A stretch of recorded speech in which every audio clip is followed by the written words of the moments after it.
अस्सलाम वालेकुम, मैं अंजार आलम। आपको आपका चैनल अंजार एकेडमी में आपका स्वागत है। साथियों, हम लोग जो कल पढ़े थे प्राकृतिक संख्या के बारे में, पूर्ण संख्या और पूर्णांक संख्या के बारे में पढ़े थे। तो साथियों, आज हम लोग यानी इससे आगे पढ़ेंगे भाज्य संख्या किसे कहते हैं।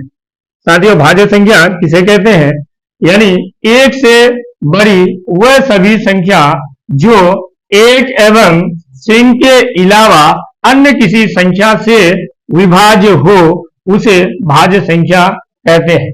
साथियों, यहां देखिएगा यानी जैसे सबसे छोटी, यहां अगर हम लिखेंगे नंबर 1 में कि सबसे छोटी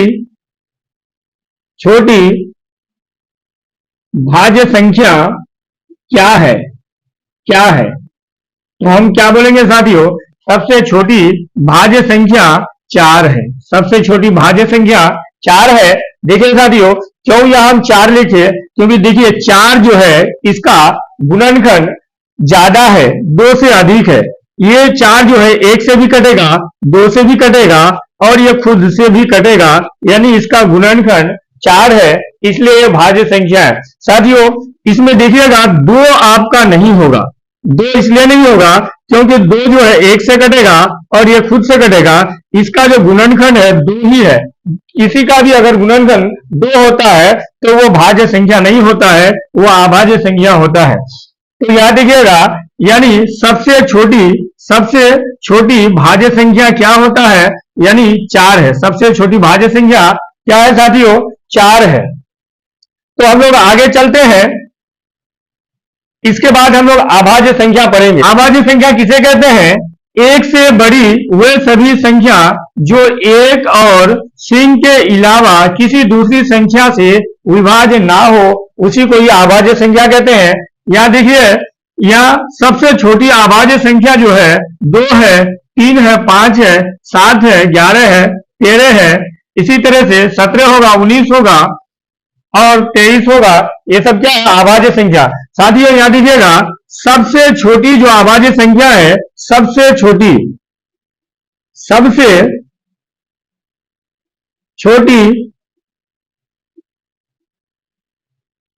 अभाज्य संख्या क्या है साथियों, यहां 2 है। सबसे छोटी अभाज्य संख्या 2 है।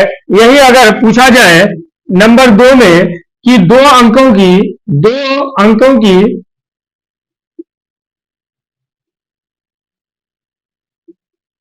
सबसे छोटी संख्या, 2 अंकों की सबसे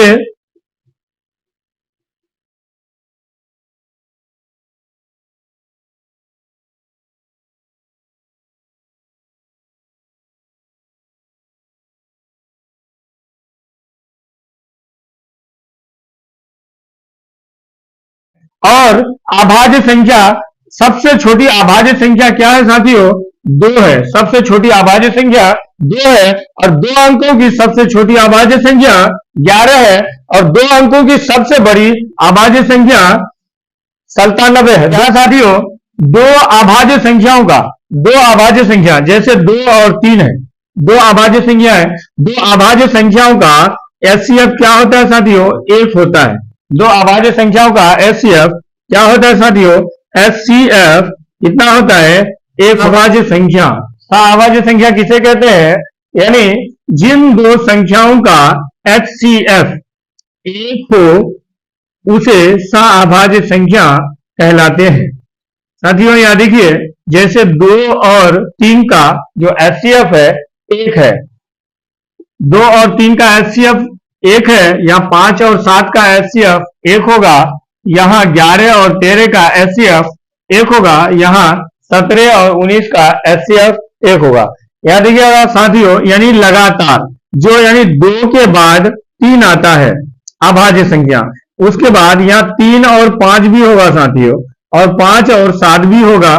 जैसे 2 लगातार संख्या अगर अभाज्य संख्या आता है तो उसी को हम लोग यानी सअभाज्य संख्या कहते हैं। जिन 2 अभाज्य संख्याओं का एचसीएफ यानी 1 हो उसी को हम लोग सअभाज्य संख्या कहते हैं। क्या कहते हैं साथियों, सअभाज्य संख्या कहते हैं। तो यहां देखिए, यहां अगर ऑप्शन है ए में कि सअभाज्य संख्या किसे कहते हैं?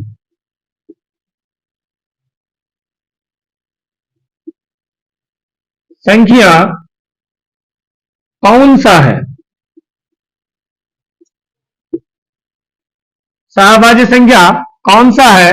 यहां अगर ऑप्शन में रहेगा 2 और 4, या ऑप्शन बी में रहेगा 3 और 5, या ऑप्शन सी में रहेगा 6 और 8, या ऑप्शन डी में रहेगा 10 और 12। देखिएगा साथियों, इसका अगर हम लोग निकालते हैं 2 और 4 का, तो इसका एचसीएफ कितना हो जाता है? 2 हो जाता है। इसका एचसीएफ 2 हो जाता है। यहां अगर हम लोग 3 और 5 का निकालते हैं तो इसका एचसीएफ क्या हो जाएगा साथियों? ये सिर्फ यानी 1 से और 3 से कटेगा, ये भी 1 से और 5 से कटेगा, इसलिए इसका एचसीएफ क्या हो जाएगा? यानी 1 हो जाएगा। और यहां भी 6 और 8 का अगर एचसीएफ निकालिएगा, 2 तिया 6 2 चौका 8, इसका भी 2 हो जाता है। और इसका अगर देखिएगा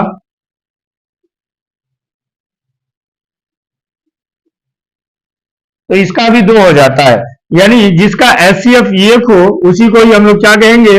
सअभाज्य संख्या कहेंगे। हम लोग आगे देखते हैं, परिमेय संख्या के बारे में सीखेंगे। यानी वैसी संख्या जो पी बाई क्यू के रूप में लिख सके उसे परिमेय संख्या कहते हैं। उसको क्या कहते हैं साथियों? परिमेय संख्या कहते हैं।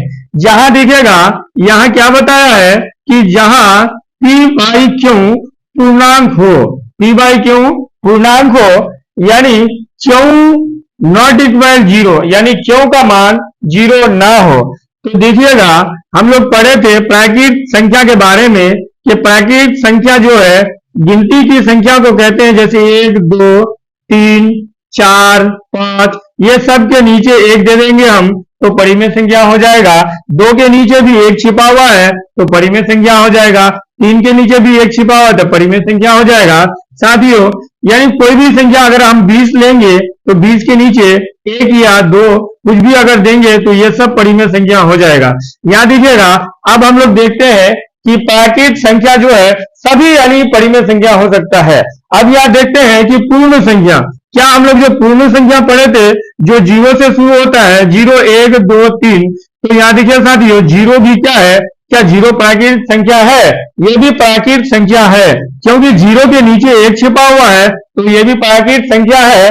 अब देखते हैं क्या ये क्या परिमेय संख्या है? तो 1 के नीचे भी 1 छिपा हुआ होता है, इसलिए ये परिमेय संख्या है। क्या 2 परिमेय संख्या है? 2 के नीचे भी 1 छिपा हुआ है, ये भी परिमेय संख्या है।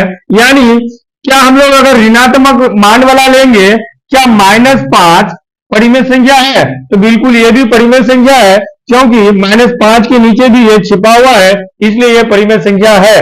चलिए हम लोग इसको देखते हैं, क्या √2 परिमेय संख्या है? नहीं साथियों, ये परिमेय संख्या नहीं है, क्योंकि ये रूट के अंदर है। और हम लोग पढ़े थे जो पी बाई क्यू जो है पूर्णांक होना चाहिए। हम लोग तो पूर्णांक में पढ़े थे 0 1 2 3 4 5 इधर पढ़े थे, और -1 -2 -3 -4 -5 ये सब हम लोग पढ़े थे। यानी पूर्णांकों में, पूर्णांक में जो भी अगर आएगा तो वो परिमेय संख्या हो जाएगा। मगर हम लोग तो यानी पूर्णांक में √2 नहीं पढ़े थे, पूर्णांक में हम लोग √3 नहीं पढ़े थे, पूर्णांक में √3 नहीं पढ़े थे। क्या √3 परिमेय संख्या है? नहीं, ये अपरिमेय संख्या है। ये अपरिमेय संख्या है। क्या √2 परिमेय संख्या है? नहीं, ये भी अपरिमेय संख्या है। ये भी अपरिमेय संख्या है। क्या साथियों √4 जो है परिमेय है? यस, ये परिमेय इसलिए हो जाएगा क्योंकि अगर हम इसको तोड़ेंगे, 4 को अगर हम तोड़ेंगे, 2 दूनी 4 2 एकम 2, तो इसको हम ऐसे लिख सकते हैं 2 × 2। तो यहां देखिएगा साथियों, जब जोड़ा लग जाता है किसी भी संख्या का तो उसमें से हम 1 को बाहर निकाल देते हैं, तो 2 के नीचे 1 छिपा हुआ होता है, तो ये क्या हो जाएगा? ये परिमेय संख्या हो जाएगा। ये परिमेय संख्या हो जाएगा। अब हम लोग देखते हैं आगे, क्या साथियों √5 परिमेय संख्या है? नहीं, ये परिमेय संख्या नहीं है, ये अपरिमेय संख्या है। ये क्या है साथियों? अपरिमेय संख्या है।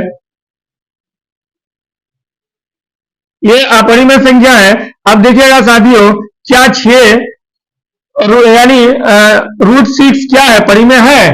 नहीं, ये भी अपरिमेय संख्या है, ये भी अपरिमेय संख्या है। √7 क्या है? √7 भी अपरिमेय संख्या है। और √8 हम जो अगर देखेंगे तो √8 भी क्या है, इसको अगर हम तोड़ करके अगर बाहर निकालेंगे तो ये भी यानी 2√2 के रूप में आ जाएगा, तो ये भी यानी अपरिमेय संख्या हो जाएगा। अब हम देखते हैं और √9 को देखते हैं। √9 को अगर हम तोड़ेंगे तो ये 3 × 3 हो जाएगा। तो यहां देखिएगा साथियों, यहां अगर जोड़ा लग जाता है तो जो जोड़ा लगता है उनमें से एक हम बाहर निकाल देंगे तो कितना हो जाएगा, 3 हो जाएगा। 3 के नीचे यहाँ 1 छिपा हुआ होता है, तो क्या हो जाएगा, ये भी एक परिमेय संख्या हो जाएगा। अब हम देखते हैं, एक बात सीधा हम बता देते हैं साथियों, यानी स्क्वायर के अंदर जो भी आ जाएगा, आप लोग यानी स्क्वायर पढ़े हो, 2 पर स्क्वायर 4, 3 पर स्क्वायर 9 पढ़े हो, और 4 पर स्क्वायर 16 पढ़े हो, 5 पर स्क्वायर यानी 25 पढ़े हो, 6 पर स्क्वायर यानी 36 पढ़े हो, और 7 पर स्क्वायर यानी 49 पढ़े हो, 8 पर स्क्वायर यानी 64 पढ़े हो, 9 पर स्क्वायर यानी 81 पढ़े हो, 10 पर स्क्वायर यानी 100 पढ़े हो। तो देखिए साथियों, ये चीज अगर रूट के अंदर आ जाता है तो इसको हम तोड़ के बाहर निकाल सकते हैं। इसको अगर हम बाहर निकालेंगे तो क्या हो जाएगा, 2 होगा। इसको अगर हम बाहर निकालेंगे तो 3 हो जाएगा। इसको अगर रूट के अंदर दे दिया जाए, बोला जाए क्या √16 क्या परिमेय है या अपरिमेय है, तो क्या हो जाएगा, ये भी आपका परिमेय हो जाएगा। यानी ये कोई भी अगर आ जाएगा रूट के अंदर, क्या आपको पूछा जाए √49 क्या है, परिमेय है या अपरिमेय है, तो क्या हो जाएगा साथियों, ये यानी 7 जो है बाहर निकल जाएगा, और ये 7 के नीचे 1 छिपा हुआ है, तो ये क्या हो जाएगा साथियों, ये परिमेय संख्या हो जाएगा। ये परिमेय संख्या हो जाएगा। अगर हम 64 को लेंगे रूट के अंदर, 64 को लेंगे, इसको अगर हम तोड़ेंगे तो कितना हो जाएगा, 8 × 8, और जब जोड़ा लग जाता है तो बाहर निकल जाएगा 8, और इसके नीचे 1 छिपा हुआ हो जाएगा, तो ये भी क्या हो जाएगा, एक परिमेय संख्या हो जाएगा। यही अगर हम देखेंगे, क्या √17 √17 क्या परिमेय संख्या है?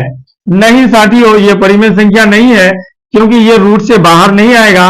और हम लोग पढ़े थे कि जहां p/q यानी पूर्णांक संख्या होना चाहिए, पूर्णांक में 0 यानी 0 आता है, यानी प्राकृत संख्या आता है, पूर्ण संख्या आता है, और पूर्णांक संख्या आता है, तो वो सब संख्या यानी परिमेय संख्या हो सकता है। यहाँ जो है रूट के अंदर है, तो रूट के अंदर यानी जो रूट से बाहर निकल जाएगा वही परिमेय संख्या होगा, और जो रूट से बाहर नहीं निकलेगा वो अपरिमेय संख्या हो जाएगा साथियों। चलिए हम लोग देखते हैं कि 2 अंकों की यानी 1 से लेकर के 1 से लेकर के 100 तक 2 अंकों की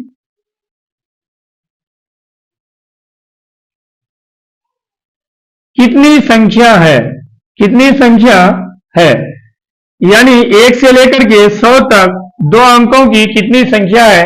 तो साथियों यहां देख लेना है, यहां आप अगर एक चीज को ध्यान में रखिएगा, 2 अंकों की सबसे बड़ी संख्या 2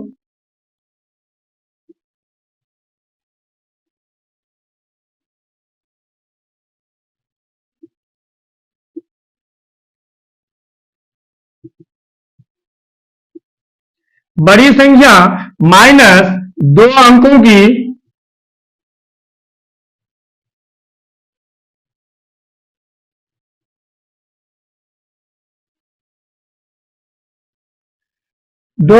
सबसे छोटी संख्या, ये एक फॉर्मूला है। यहां देखिएगा 2 अंकों की सबसे बड़ी संख्या क्या होगा साथियों, 2 अंकों की सबसे बड़ी संख्या 99 होगा। तो यहां हम क्या लिखेंगे, 2 अंकों की सबसे बड़ी संख्या। तो यहां क्या पूछता है, 1 से लेकर के 100 तक 2 अंकों की कितनी संख्या है। तो यहां हम क्या लिखेंगे, 2 अंकों की सबसे बड़ी संख्या। तो 2 अंकों की सबसे बड़ी संख्या कितना है साथियों, 99 है। और 2 अंकों की सबसे छोटी संख्या, 2 अंकों की सबसे छोटी संख्या कितना है, 2 नहीं हो साथियों, 1 अंकों की यानी 1 अंकों की सबसे बड़ी संख्या, सबसे बड़ी संख्या बड़ी संख्या, एक अंकों की सबसे बड़ी संख्या, एक अंकों की सबसे बड़ी संख्या कितना है? 9 है। तो यहां हम लोग क्या करेंगे, 99 से माइनस कर देंगे 9 को, तो कितना हो जाएगा? 9 हो जाएगा। 90 कितना हो जाएगा साथियों? 90 हो जाएगा। तो यहां देखिए 1 से लेकर के 100 तक 2 अंकों की कितनी संख्या है? तो यहां देखिएगा 2 अंकों की सबसे बड़ी संख्या माइनस 1 अंकों की सबसे बड़ी संख्या लेंगे, तो हम लोग यानी निकाल सकते हैं। देखिएगा 2 अंकों की सबसे बड़ी संख्या 99 को लिए और 1 अंकों की सबसे बड़ी संख्या कितना को लिए? 9 को लिए। तो 99 से माइनस कर देंगे 9 को, तो कितना आ जाएगा साथियों? 90 आ जाएगा। यही अगर हम दे देंगे कि 3 अंकों की 3 अंकों की सबसे बड़ी संख्या, 3 अंकों की सबसे बड़ी संख्या, तो यहां क्या कर देंगे? 2 अंकों की सबसे बड़ी संख्या, 2 अंकों की सबसे बड़ी संख्या। यहां क्या पूछा है साथियों कि 3 अंकों की 100 से लेकर के 100 से लेकर के 100 से लेकर के यानी 1000 तक, 1000 तक 2 यानी 3 अंकों की 3 अंकों की 3 अंकों की कितनी संख्या है? यानी 100 से लेकर के 1000 तक 3 अंकों की कितनी संख्या है?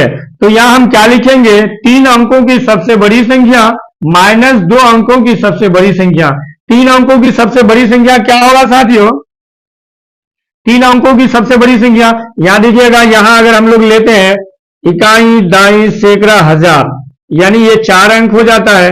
तो यहां क्या लेंगे? 3 अंक, यानी 999, उसके बाद 1000 होगा।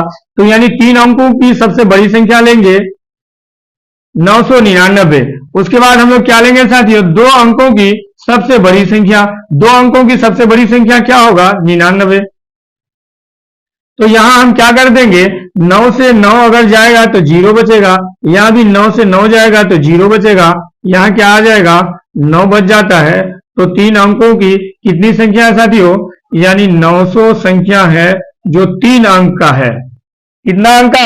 यानी 100 से लेकर के 1000 तक 3 अंकों की कितनी संख्या है साथियों? 900 संख्या, यानी 3 अंकों की संख्या कितना है? 900 संख्या। कुल संख्या कितना है? 900 है।